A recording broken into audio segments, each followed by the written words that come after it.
Banzuatus, kamatis ginamus, cherries.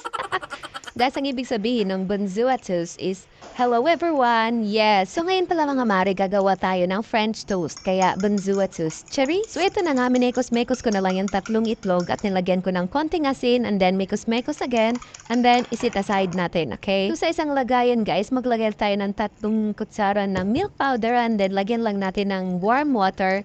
And then, imekos-mekos again. At syempre, lagyan din natin ng 3 kutsarang asukal. And then, imekos-mekos and ready to cook. Tapos yan, magpainit tayo ng kawali at lagyan natin ng butter like that. Tapos, kuha tayo ng isang slice ng tinapay at i-dip lang natin doon sa ating milk na mix and then sa itlog.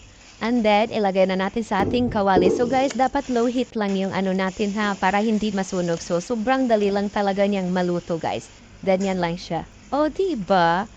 Perfecto!